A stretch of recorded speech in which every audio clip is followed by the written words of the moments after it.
개인적으로 굉장히 재밌었습니다. 두 번째 이 태도의 주제에 관련된 세 분의 건축가 교수님들한테 이제 저희가 질문 좀 드릴게요. 첫 번째로 발표하신 비인구 건축의 이명환 교수님한테 질문 드릴게요. 말씀을 하시다가 사실 이렇게 말이 좀 잘린 부분이 있는데 조금 이 기회를 통해서 한번 말씀해 주시면 좋겠는 게 소위 말하는 리드라는 자격증 제도에 대한 상당히 비판적인 말씀을 해주셨고요. 그 비판성과 작업하신 프로젝트 사이의 연관성에 대해서 어떤 부분을 어떻게 실제 프로젝트 속에서 반영하고 계시는지 조금만. 리드 시스템 자격 자체에 대해서는 그렇게 비판적인 것은 아니고요. 분명히 한 역할을 했다고 봅니다. 친환경이라든지 지속 가능성이라는 이슈에 대해서 대부분 사람들의 관심이 없을 때 리드가 이렇게 좀 되면서, 저도 리드 AP를 가지고 있지만 처음에 제가 리드 AP를 알게 됐던 게 자재업체에서 와가지고 명함을 건네주는데 거기에 리드 AP라는 게 있더라고요. 그래서 이게 뭐냐 그랬더니 쉽다고, 한 달 공부하면 쉽게 딸 수 있다고 저보고 해보라 그러더라고요. 그래서 뭔가 하고 들여다보면은 이제 제가 몰랐던 여러 가지 것들을 알게 되더라고요. 에너지도 분명히 중요하게 여기는데 거기에 뭐 자전거라든지 아니면 그러니까 같이 에너지라든지 뭐 이런 것들 외에도 우리가 건축적으로 접근할 수 있는 다양한 아이디어를 내고 있는데, 그게 이제 제가 방향이 잘못됐다고 얘기 드렸던 거가 그게 이제 한국에 들어오고 자꾸 이제 상업적으로 이용이 되면서 정량적인 수치 그쪽 위주로만 평가를 해야 되기 때문에 인증제도가 가지고 있는 어떤 근본적인 문제인 것 같긴 해요. 평가를 해야 되기 때문에 수치적으로 평가를 하고, 그러다 보니까 건축이 가지고 있는 정성적인 부분이 많이 무시되는 그런 단점이 있는 것 같습니다. 제 프로젝트는 솔직히 아까 초반에 말씀드렸지만 아직은 굉장히 미숙하고 제가 친환경 건축을 한다고 절대 얘기 못할 겁니다. 그리고 하지만 그냥 제가 개인적으로 아까 말씀드렸던 태도나 방향의 관점에서 작지만 하나라도 좀 더 신경 쓰여서 진행을 한다라고 생각을 해주시면 좋을 것 같아요. 안중근 의사 기념관 할 때는 그 건물이 남산에 정말 좋은 산림이 우거진 곳에 들어섰어요. 그때 사이트는 정해져 있는 거고 산림을 살리고 싶었지만 결국 서울시에서 나중에 옮겨다 준다 그러다가 안 옮겨줘서, 제가 고민했던 부분은 그쪽 주변의 나무들이 굉장히 오래된 고목들이에요. 50년 이상 된 고목들, 느티나무들이 있는데 높이가 한 15m 정도 됩니다. 건물 자체가 10m 정도 높이로 되어 있거든요. 그 지하로 좀 들어가 있고, 그러니까 지하 땅을 파서 자연을 훼손하는 부분도 분명히 있겠지만 전체적인 어떤 남산이 가지고 있는 경관이라든지 이런 걸 봤을 때는 조금 묻히고 또 땅이 가지고 있는 어떤 성격하고 개념적으로 좀 연구를 시키고 그런 쪽으로 많이 생각을 했고요. 그래서 외관 재료라든지 이런 쪽으로. 두 번째 프로젝트를 자세히 설명을 못 드렸는데, 두 번째가 이제 지금의 친환경 건축의 관점에서 봤을 때는 가장 근접한 프로젝트였지만 제 개인적으로는 가장 반환경적인 건물이 아니었나 싶어요. 그냥 일반적으로 하는 단열, 250mm 이상의 단열재로 정말 기초를 빼놓고 전부 다 둘러쌌어요. 그리고 앞서 보신 스토라는 재료로 만들었고, 건축주분이 회계사세요.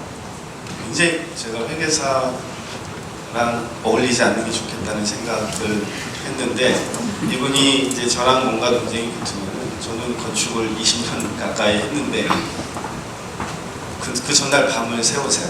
뭔가 나랑 논쟁이 붙으면 밤새서 모든 인터넷 자료를 검색을 하고 그게 잘못됐다는 반박을 하십니다. 그래서 결국 제가 몇 번 지기도 했어요. 그래서 건축가들이 어떻게 보면은 반성적인 차원에서 얘기를 하면 너무 얄팍하게 생각하는 부분도 있겠다 싶어요.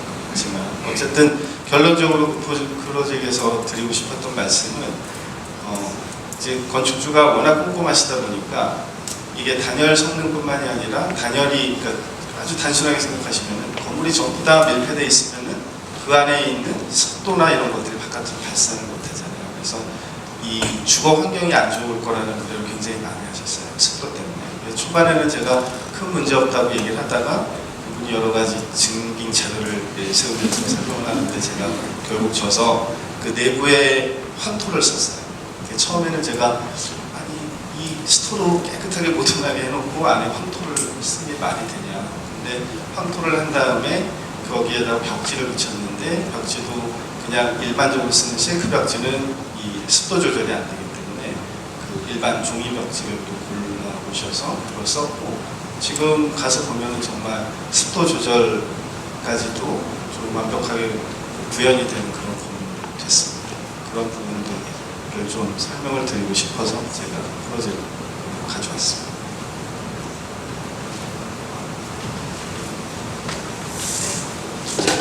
소장님께 제가 아까 두 가지 주제를 말씀해 주셨는데 리사이클링과 심리적 지속 가능성 말씀해 주셨잖아요. 근데 아까 개인적인 관심도 심리적 지속 가능성에 더 포커스가 맞춰져 있다고 하셨는데 사실 한편으로는 그 심리적 지속 가능성이라는 부분이 굉장히 공감이 가면서도 이걸 건축적으로 활용하기 위해서는 어떤 정량화가 돼야 되는 부분이 있어야 그게 설득력이 있을 것 같고 생각하고 계시는 말씀.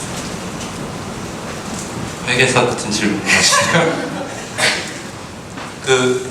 되게 고민스러운 부분입니다. 사실 그러니까 방금 임 선생님도 말씀하셨지만 이게 정량적인 가치하고 이제 정성적인 가치는 굉장히 중요한 문제인데 그러니까 실질적으로 그 정성적인 부분은 거기서 살거나 이제 경험하기 전에는 설득의 과정을 거쳐서 납득하기가 되게 어렵거든요.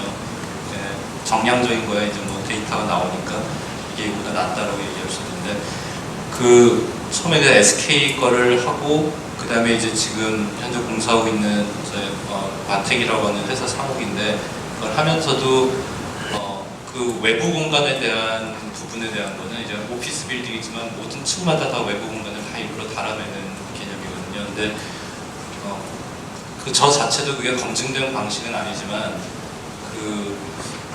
지금 좀 약간 이상한 얘기지만 젊은 건축가 포럼에 나왔지만은 언제부턴가 내가 나이가 들어가고 늙어가고 있구나라는 생각을 하게 된 게 외부 공간에 굉장히 집착을 하게 됐어요. 그러니까 아무리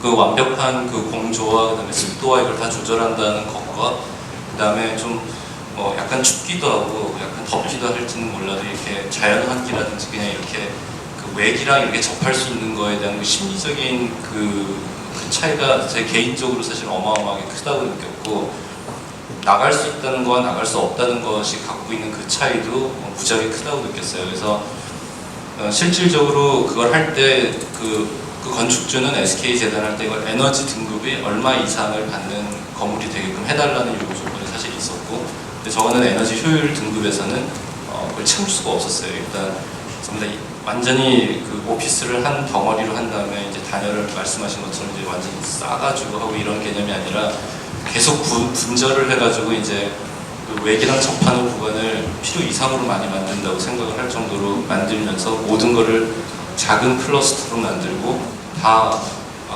그냥 맛배풍이 다 통과할 수 있게끔 짜면서는 일반적으로 정량화된 수치로 볼 때 에너지 효율이나 서스테이너블하다는 개념은 없었지만 그때 제가 믿었던 부분들은 어찌됐든 여기서 일하는 사람들은 그렇게 스트레스를 받지 않을 것이다라는 그냥 그 가정은 있었어요. 아까 잠깐 보여드렸던 그 데이터에 의거해서 이제 그걸 했는데 실질적으로 지금도 이제 그게 굉장히 딜레마인데 지금 이제 지금 하고 있는 일이나 거기서도 지속적인 그 외기에 접할 수 있는 게 제가 설명하는 거는 모든 세포는 모든 자연 현상이든지 간에 표면적으로 어떻게든지 넓히려고 하는 거는 자연스러운 움직임이고 그 이유 중에 하나는 안에 있는 안 좋은 기를 빼내고 밖에 있는 좋은 공기를 계속 순환 체계를 만들기 위해서는 표면적을 넓히는 것만이 자연의 섭리이기도 하기 때문에 이제 그런 방향으로 설명을 드리지만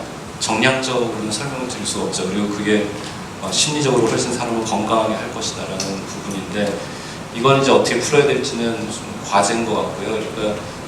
그러니까 소위 이제 리드에서 요구하는 어떤 친환경적인 지표의 개념하고는 약간 역으로 가는 부분도 있지만 어쨌든 그 안에서 사는 사람이 굉장히 쾌적한다는 게 심리적인 쾌적감이라는 게 가져올 수 있는 궁극적인 그 프로핏은 훨씬 더 크다고 할 수 있는 게 그걸 정량적으로도 만들 수 있으면 좋겠어요. 그걸 위해서 다음 단계가 뭔지는 좀 생각을 해봐야 될 것 같습니다. 지금 여기 현장의 심리적 쾌적함은 어느 정도 같으세요? 여기 지금 좀 덥네요. 네, 알겠습니다. 그러면 다음에 바르게 살기라는 주제로 진짜 말씀하신 거 너무 바르게 말씀하지 않으세요? 진짜 생활 자체가 그냥 바르게 사실 것 같은 실춘웅 교수님께 되게 여러 가지 재밌는 뭐였죠? 나눠쓰기, 비워두기 여러 가지 방법을 해주셨는데 개인적으로 가장 실천 가능한 여러 가지 방법을 중에서 그냥 꼭 건축가가 아니더라도 누구나 이렇게 실천할 수 있는 가장 빠르게 실천할 수 있는 방법이 그 말씀해주신 것 중에서 무엇이 있을지 추천을 좀 해주시면 좋겠어요. 뭐가 있었는지 기억이 잘 안 나요. 아마 제일 쉬운 게 그냥 그 적게 쓰기 아닌가. 그러니까 쇼핑의 그 욕망을 누르는 사람이 가장 하기 힘든 것 중에 하나잖아요. 이렇게 또 사고 싶은 것을 어떻게 억제할 것인가 하는데 사실 지금 세미나 중에 하나 주제가 어떻게 하면 건물을 통해서 욕망을 이런 얘기 하거든요.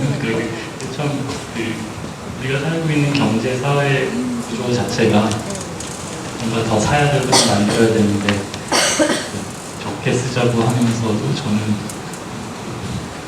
뭐랄까 위선의 그 극을 달리고 있는 것 같습니다. 저 많은 얘기를 듣고 싶은데 시간 관계상 네, 모두 박수 한번 부탁드립니다.